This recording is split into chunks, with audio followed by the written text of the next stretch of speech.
Welcome back, welcome back, welcome back. I'm sorry.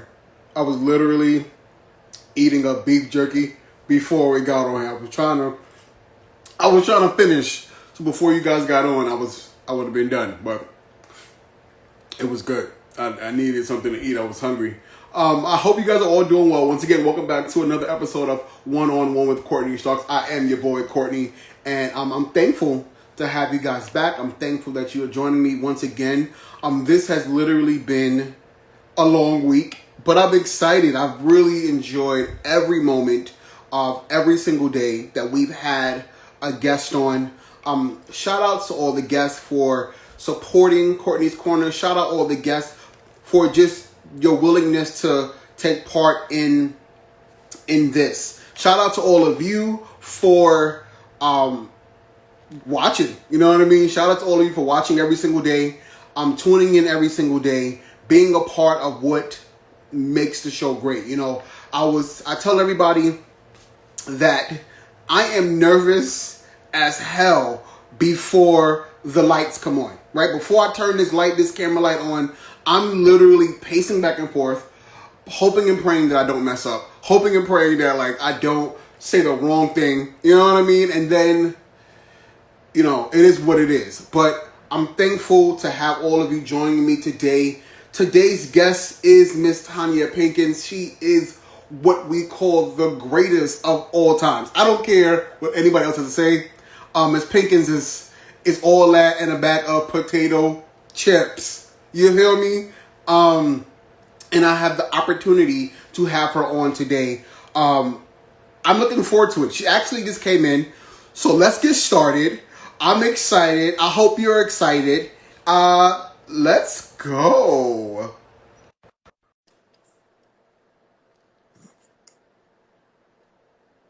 Yes, with the dip. You know what I mean?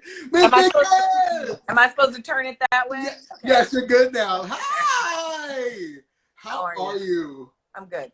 You don't even understand. My heart is racing right now. Oh my God, it is so good to have you on Courtney's Corner one-on-one. Thank you so much for saying yes. I have been trying to get you on my show forever. So it is forever? Definitely forever.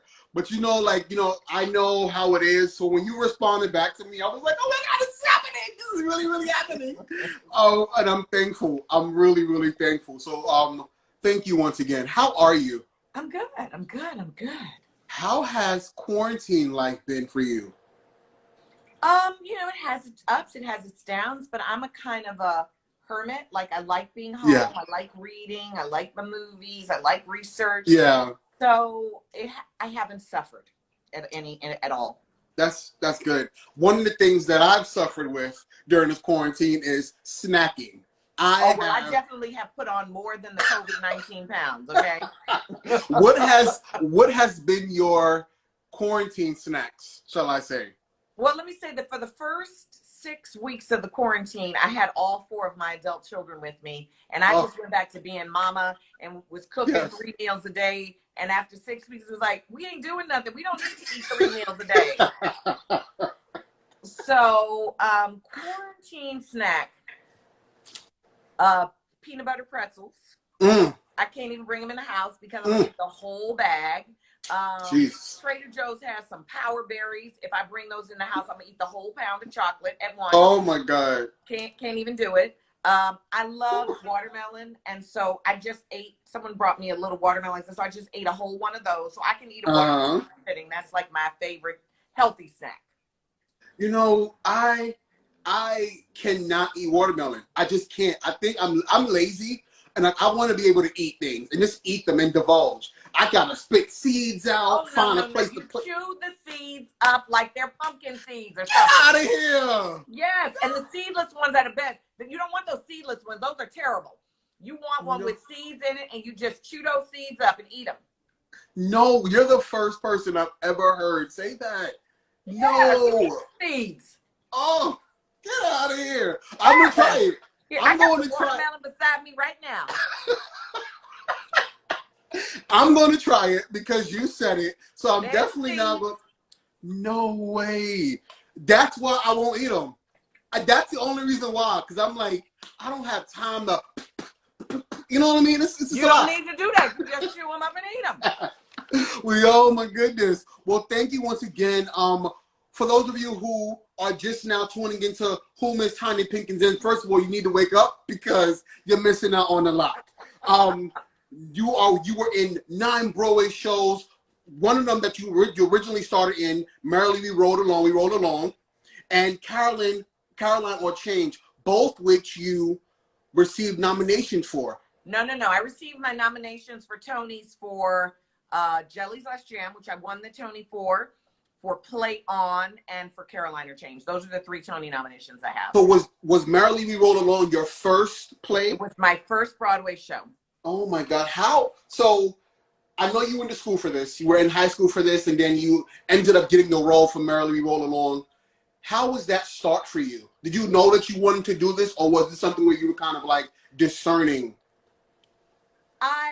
I was very shy when I was younger, and I had a teacher who got me involved working when I was still in elementary school. Mm-hmm. And I was fortunate that I just kept getting offers for job after job. And my mother had a hard time keeping a job when I was growing up. So all I knew was a job was a gift. Yes. If someone was offering you a job, you took it.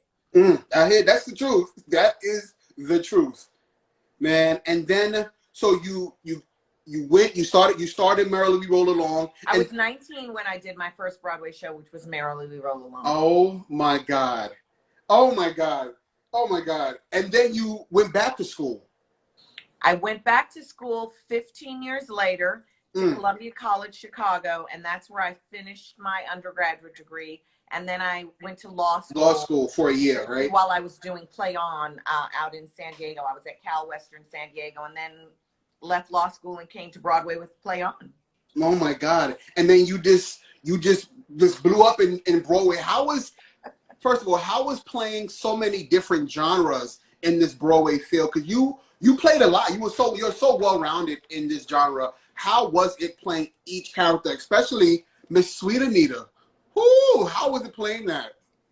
Sweet Anita was it was the first time I got to play a woman.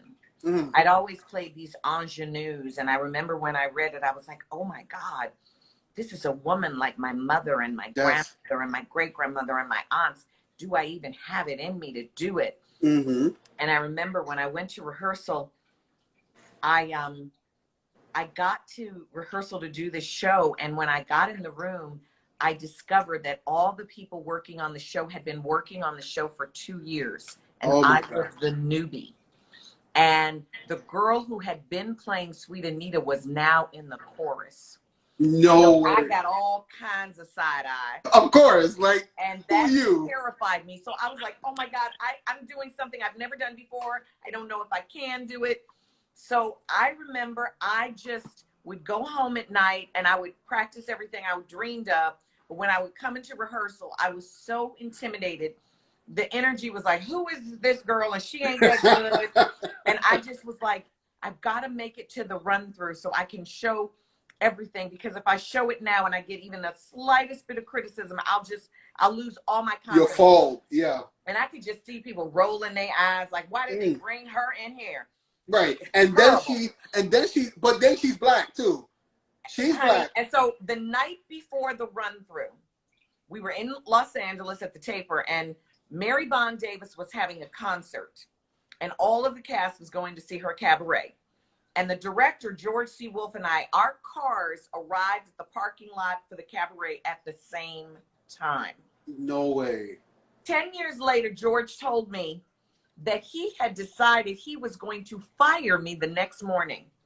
Get out of here. But because our cars arrived at the parking lot at the same moment, he thought, well, maybe I should give her the chance to do the run through.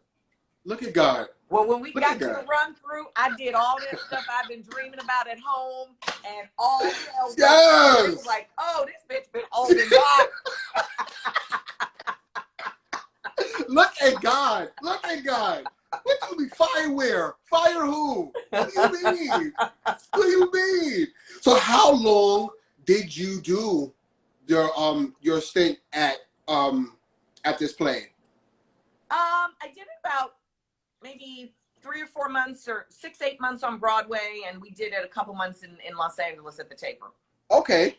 And then right after you finished your stint there, was it then that you started going over to soap operas? Or did you take No, I had done soap operas long before that.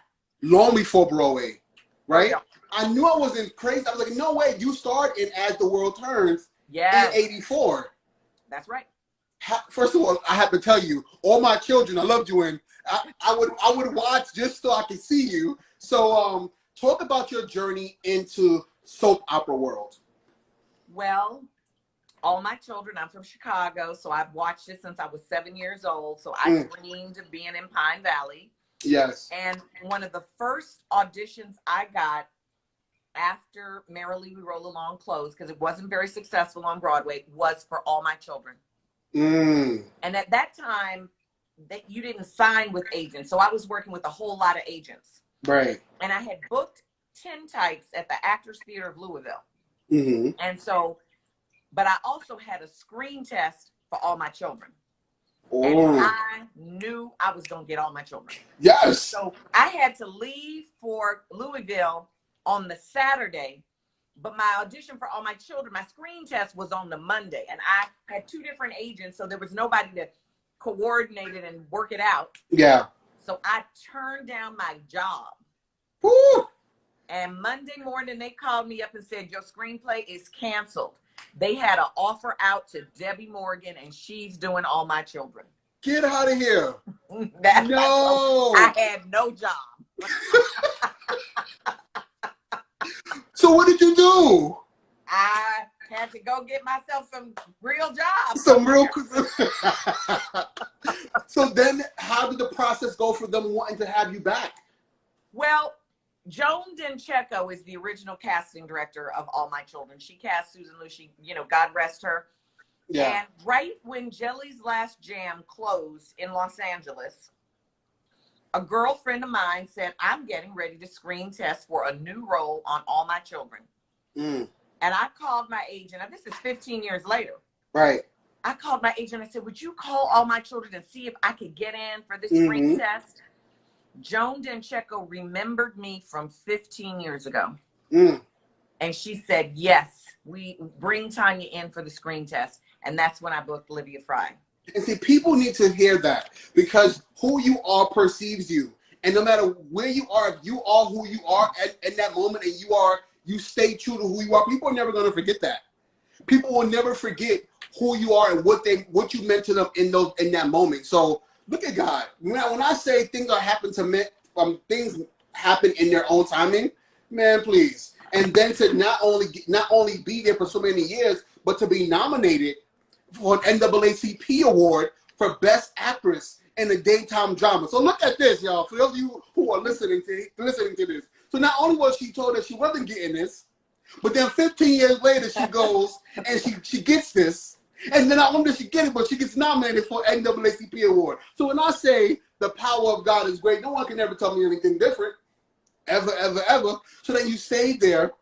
You did that you did soap opera for over 20 years.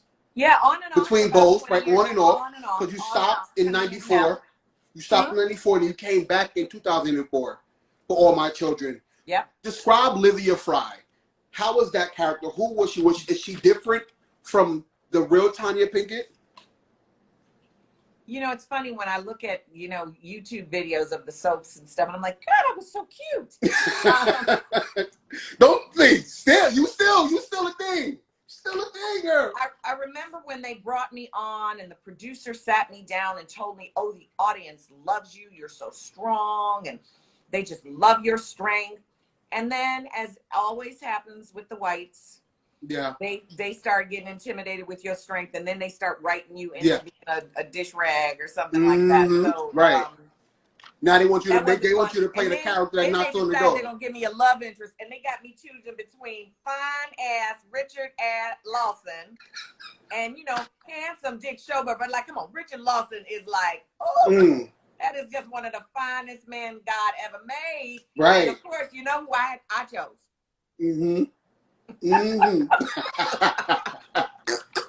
So So you finished your stint there in 2009, and then you went on to start doing television. Now, what is the difference between soap operas, Broadway, but then going into the film industry in television and movies? How was that transition for you?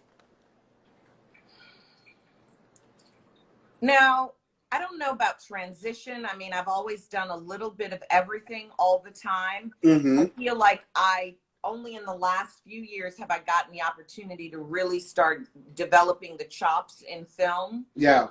But, you know, theater is the most muscular of the arts. You get to use your whole body, your whole voice. It's the actor's medium. You have control. You can play with the audience. Television is a writer's medium. Yeah. Film is a director's medium. Film is so much about size of performance and what lens is being used. So really developing a relationship with the camera operator. Yeah. And if you have a good director who's explaining to you what size lens it is, what size the shot is, so you know how to calibrate your performance to that. Yeah. That's a really important thing about film is the size of the lens. How close is it moving in? Like, you have to get smaller in your performance the closer the lens is. I never knew that. Oh, wow. Oh, my God. But I think for me, I think no matter what you do, for me, Broadway, Broadway just has an authenticity about it that is bar none. Bar none. You know, and you have to do these shows so many times and play this character so many times, but you sometimes have to do it differently so that way you can stay in creation. And you can't mess up. There is no cut. Let's do it again. It's you get it right the first time or people are going to look at you crazy. So how was learning how to do that? Because I know that process is insane. I was tired after realizing that you were so well-rounded. You know what? I'm here sweating and kind of make sure I don't mess up. How was it for you? I just put a fan on myself, you know, so I had a little fan blowing. I get bored very easily. I learn very quickly and I'm bored very easily, so I really need the variety. Yeah. And my new role as writer, producer, director of Red Pill has been the most fulfilling thing I've ever done because I'm learning every day something new, something I could fail at, something I got to figure out. And that is what makes me happiest in life. When I'm in a room learning something new, I could fail. That's kind of exciting to me. Like, oh shit. Yeah. I better step up because I could fail right now. I like that energy. Yeah. And it's for me, it's so scary. Like I've dabbled in off Broadway. I've sung and things of that nature. And I've always been like, just don't mess up. Don't mess up. Because you can't do it. You can't do it again sometimes. Especially like you talk about auditioning and things of that nature. You got to get it right the first time. So I'm always like. I guess I like that walking on that nice edge of like, this could go really, really wrong or not. And I kind of enjoy that. Yeah. Yeah. Like, and I think that edginess of the thing and kind of like, not knowing is where it definitely takes you. Let's talk about TV series. So you played in Gotham, Ethel Peabody, and you played in my favorite show, Fear of the Walking Dead as Martha. Oh my God. Oh my God. How was that experience? Fear of the Walking Dead is the most fun I've ever gotten to have on television. I mean, I love Martha so much. I was so sad that she had to die. Yes. I was hoping Martha was going to get. I always say, why they always got to kill a black lady? Why they got to kill a black? I know. I was like, they can't let him kill the black woman. I'm like, they can't. They got to make that a love interest. Like, nope, you did. Nope, gotta go. He gonna kill you. Well, you did. You were in it for almost a year, right? You did like 11 episodes. No, it was really only. Like you did 11, like 11. You did 11 episodes that quickly? 6 episodes. Oh, 6 episodes. 11 of Gotham, 6 of Fear. Oh, okay. Oh my goodness. So then you also, people don't know, and I think for me, this was, as I've skimmed through it, you're an author. Yes. You're an author. In 2006, you wrote this book called Get Over Yourself. You know how to drop the drama and but it's not. Yes, I wrote a self-help book called Get Over Yourself. It's a self-help. how to drop the drama and claim the life you deserve. And what I love about it is that it's not just a book, it's a manual. Yes. And a guide. And it also smacks us in the face because it tells us about ourselves and how do we get our lives right. You know what I mean? I love part of the book where we talk about discern what you want to learn. You know, and what kind of motivated me was even when you discussed about like financial things and like putting money to the side and just kind of defining your character, defining who you are. What did you have to go through in order to write this book? Because I know you had to go through it. Because it was one of those books where I was like, oh yeah, she went through some things in order to talk about this. You know, I was doing a soap opera, Broadway, making more money than I'd ever made. And then like won the Tonya Award. And then my, divorce, lost custody of my kids, lost everything, came to LA, had nothing. And really started over and ended up going to Agape and really started taking some of their spiritual classes and learning about manifestation and about New Thought, Ancient Wisdom. And really the principles of that began to change my life about learning to receive your good. About expecting good and being able to receive it. And I remember I was in New York. I had been teaching my Actorpreneur Attitude class. I was, I think I was getting ready to maybe do Caroline or Change. And I got an email from a publishing house asking me if I wanted to write a book. Yeah. And I had not been thinking about writing a book, but I knew, they know a book can be written and they want it written and somebody's going to say yes. Yes. I'm going to say yes. Yes. Yes. I've never done it before and was like, well, I'm going to have to figure that out. Right. Because you don't know. What is the word no? No, we keep fighting. We keep going. Don't say no to yourself. Ever. I love even the differences in the yes and yes. Like yes I was like, yes, that's right. Woo! Yes or yes. Ooh, I was like, she is telling it, and you always tell when something is hitting you because you start fidgeting, everything starts feeling differently. But it was such a necessary book. I needed to read it because I was like, I'm going through it myself, and just discovering all that I am, all that I bring to the table, and like you said, in this knowing my purpose, knowing my why. You know what I'm saying? And that answer is inside of us. Yes. And we spend so much time looking out. Looking and searching. But the answer's inside of you. Your joy will only come when you are doing that thing that excites you inside. Yes. And that gets trained out of us. School trains us to be obedient and to obey and to look for the answer out there. It's not out there. Through all of the good times as well as the opportunities and hardships you've been through, what has motivated you to keep rising and keep going even when all obstacles were against you? Probably that I'm competitive. I love it. Yes. I like to win. Yes. I don't like to be complicit in my own abuse. And my children. Yeah. Man, like, you do so much.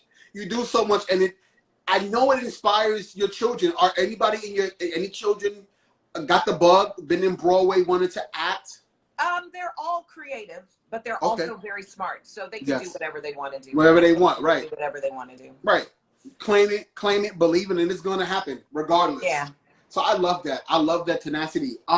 You have a podcast on the Broadway Network. I do. You can't say that. What inspired you? Can. Yeah, I love it. What inspired you to do that? To use your voice in such a way? I listen to a lot of podcasts. Yeah. And I love to learn. And what I found about myself in terms of the community I travel in is that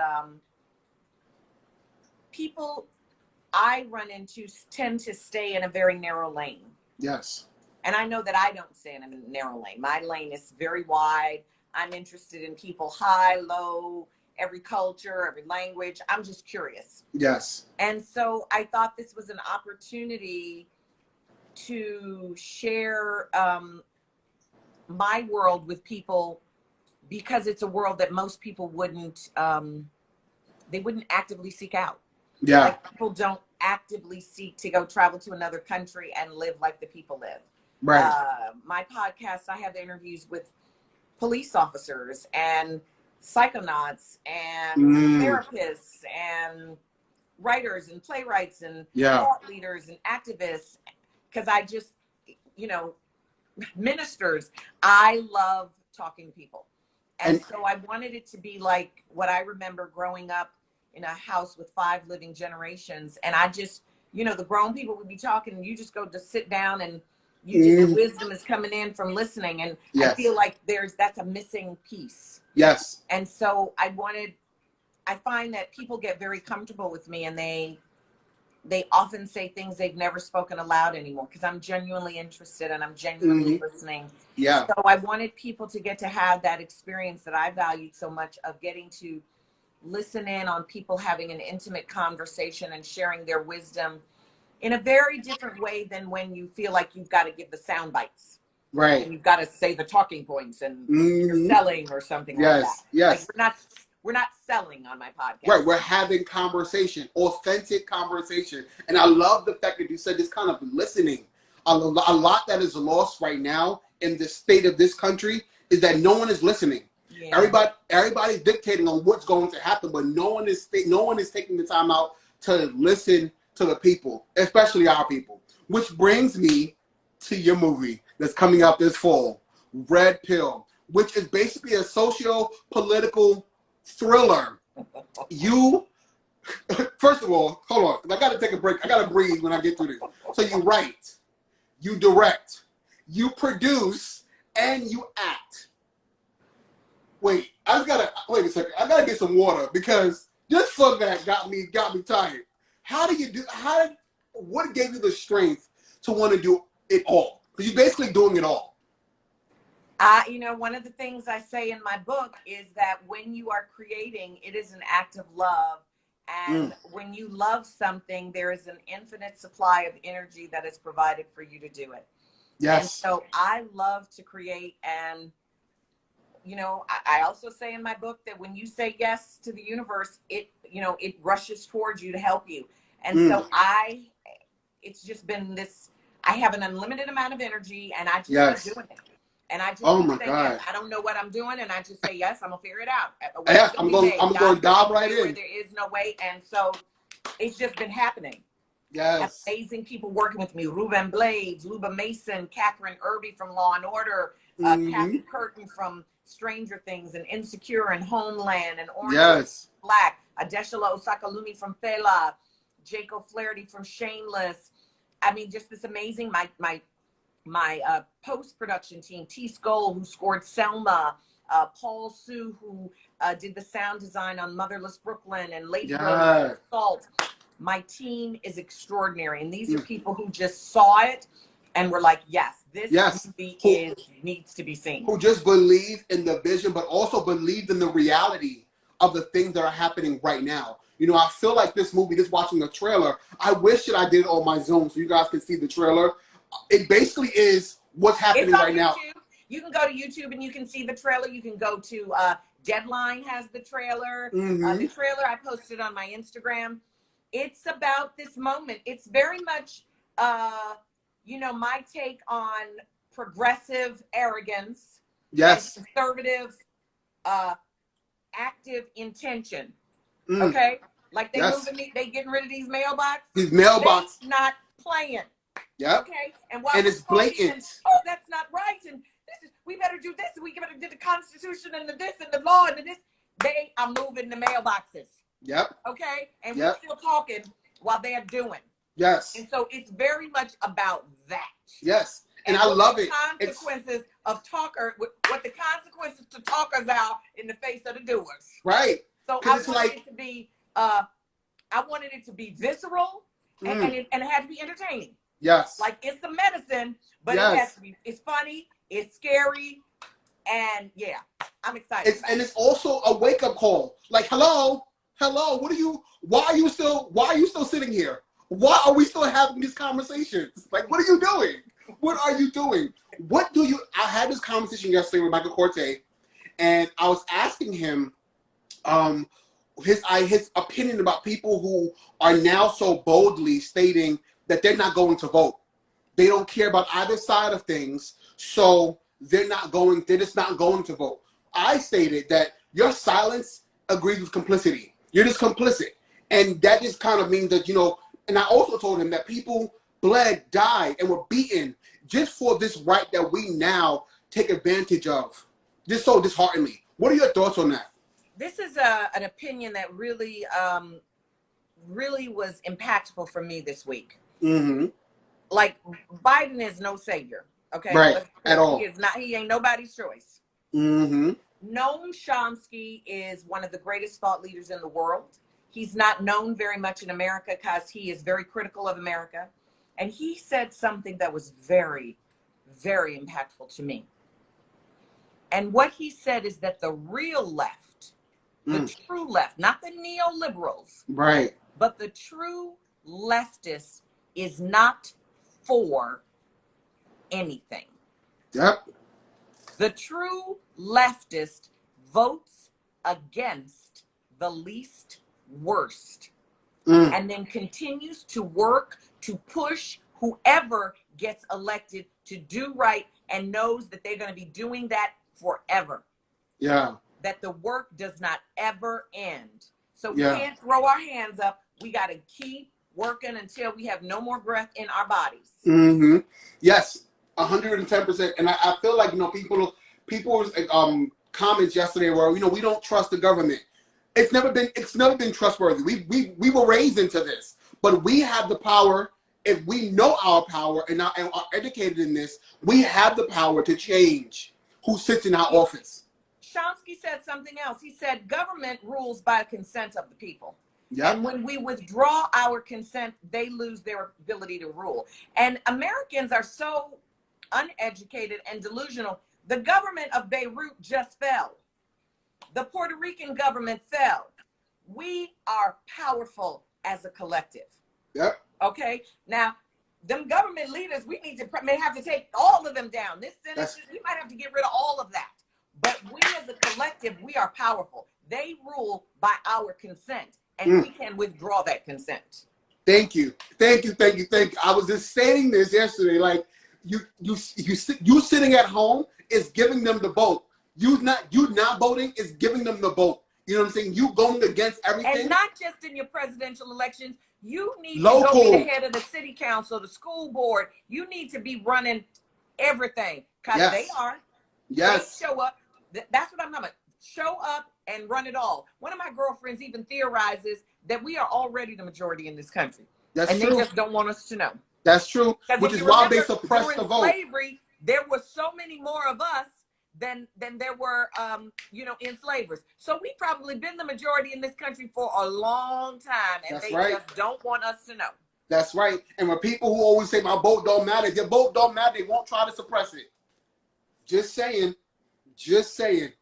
Well, you, once again, I've said it over and over today, you do so much. You're involved in everything. What is something that you do that you kind of keep under wraps, but you love to do? I'm trying to think. I'm not a very secretive person. Mm-hmm.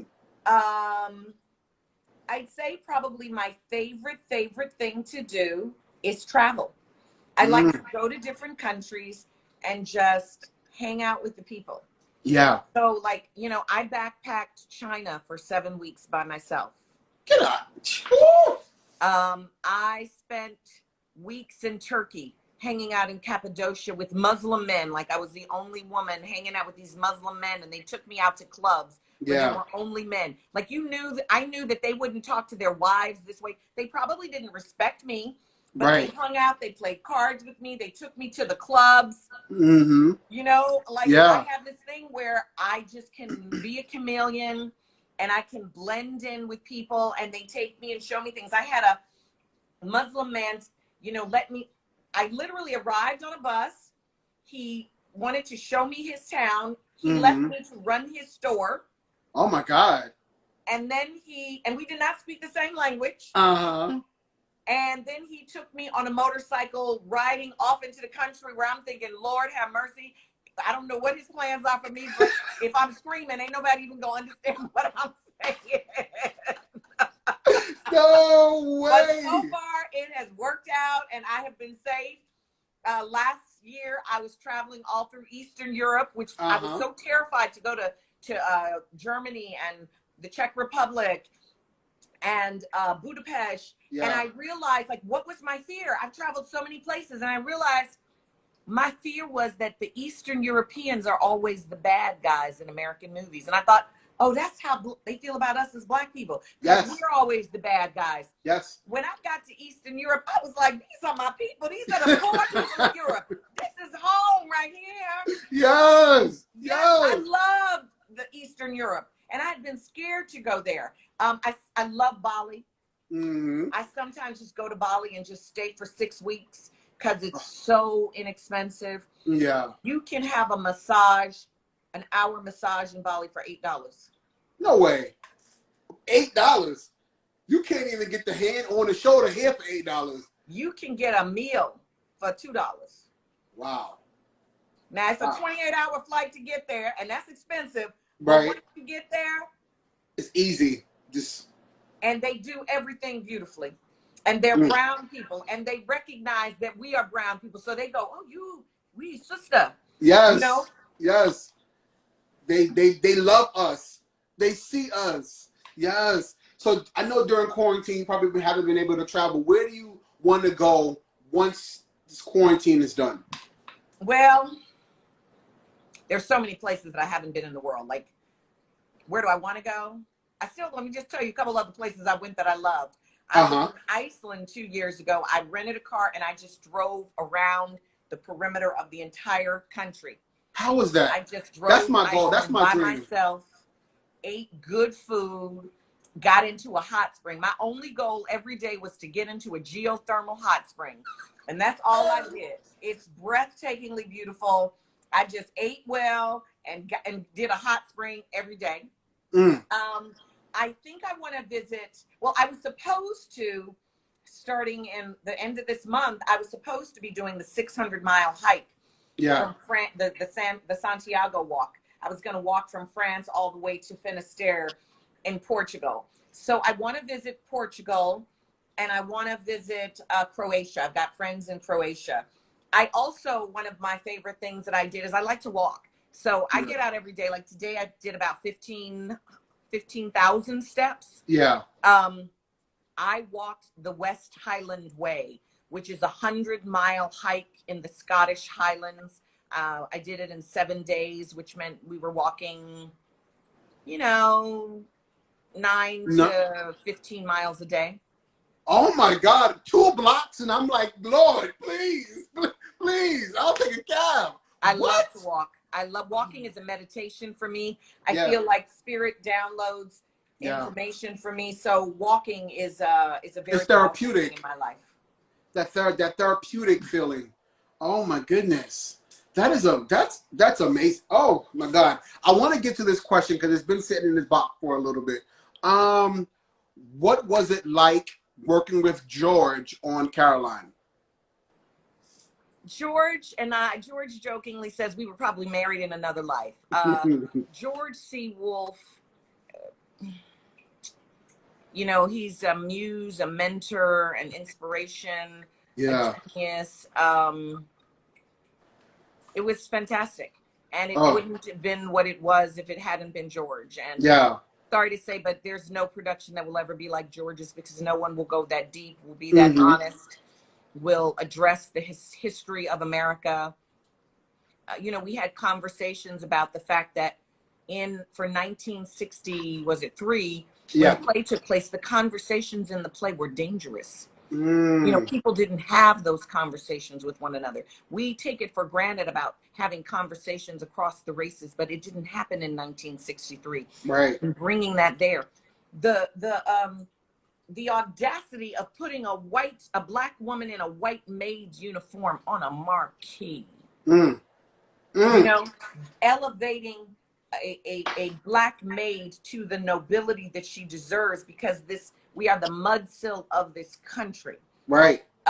And, you know, people were moved by the play, but the critics were very dismissive of it because they were not ready to have that conversation. They were not interested in that. Ben Brantley did not like it at all. And I had heard that this new one that's coming, he was like, I changed my mind about it. I'm like, yeah, because now it's just about a happy black singing maid. Right. You know, right. I'm sure that they're very talented, but tonally, you can tell stories in very different ways. And George did not ever ask me to make Caroline warm or nice or likable. Right. Okay. Right. He said, this is about a woman who has inside her the ability to run a country, and all she can do is be a maid, and she can barely make it be in that. There is no happiness in that.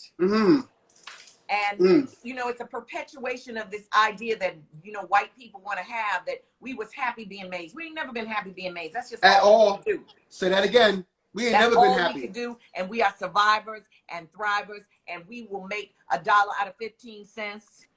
Okay? So when this world falls apart, as it's falling apart, as the revolution comes, we gonna be fine.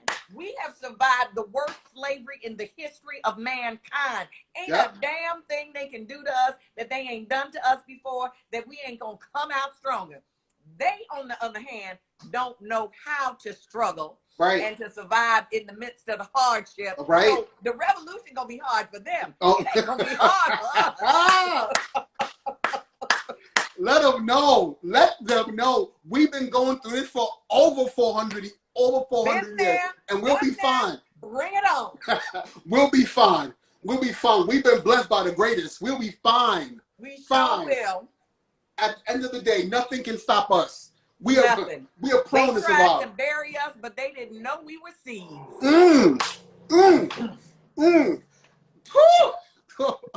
I want to drink my water. I'm gonna wait for a little later. I think I need a drink for this one. I think I need a drink. I want to play a game with you. It's called Guess That Musical. I'm going to give you a summary of the musical, and then you'll give me the answer. I don't like a lot of musicals, but okay. All right. The first one. A group of struggling artists try to keep the bills paid in New York's East Village at the dawn of the 90s. Rent. Yes. Next one. A wrongly convicted barber takes revenge by murdering his customers.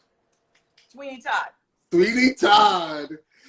It's Jets versus Sharks as a pair of star-crossed lovers struggle to be together in 1950s. West Side Story. And if y'all get to see the one that was on Broadway this year that Yvonne Van Hove did, this was the West Side Story for today. It was all black and brown people. It was fantastic. Oh, man. Professor Henry Higgins is sure he can transform a Cockney flower girl into a woman of high society. My Fair Lady. My Fair Lady. And the last one. Even living in an orphanage isn't so bad if you got the right attitude. Annie. Yeah. Thank you so much for being on here. If you have anything that you can say to a young girl right now who is sitting there aspiring to be like Miss Tonya Pinkins, what can you say? Well, I have a few things I would say. One, I'm on the board of directors of an amazing organization for girls from 12 to 21. It is called Girl Be Heard. Girl Be Heard. It is free to join. You audition for it, but that's really just to make sure you're open to performing. They pay the girls to perform. They train the girls to write and perform pieces about social justice. Yes. So look up Girl Be Heard and join or support Girl Be Heard. The other thing that I would say to young girls right now is we are the most powerful beings on the planet. And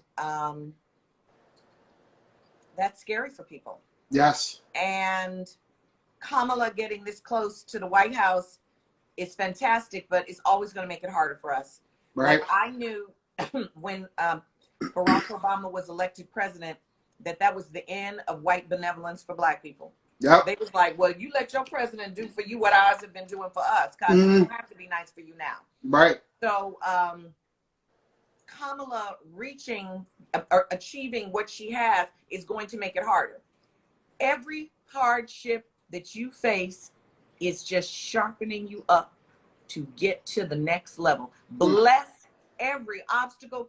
Bless everyone who says no to you, because as my grandmother said, there is more than one way to skin a cat.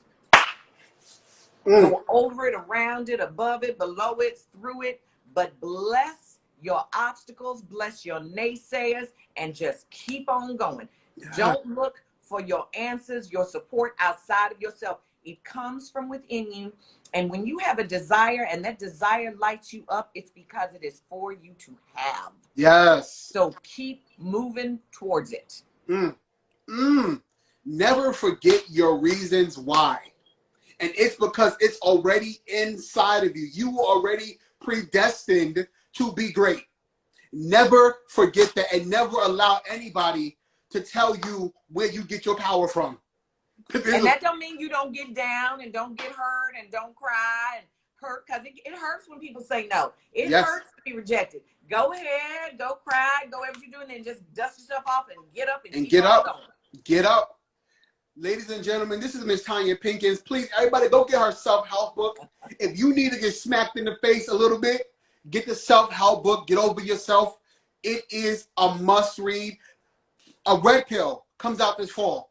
Follow us on Facebook, Instagram, like us, follow us, ask Netflix, Hulu, ask your service, say, we want red pill, bring us red pill. Yes, and do one better. Just follow Miss Tonya Pinkins. I'm pretty sure it's the best thing for you. Guys, I love you so much, Miss Tonya. Thank you so much for coming on. Having me, Courtney. And I look forward to having you again. We have to do this again. Guys, I love you for watching. Thank you for tuning in. We'll be back tomorrow. One more time with Miss Alexis Hollins. Just kind of getting to know her as well. This is One Woman Courtney Starks. I love you. You have a good night. Thank you. Bye-bye. Bye. Bye-bye, baby.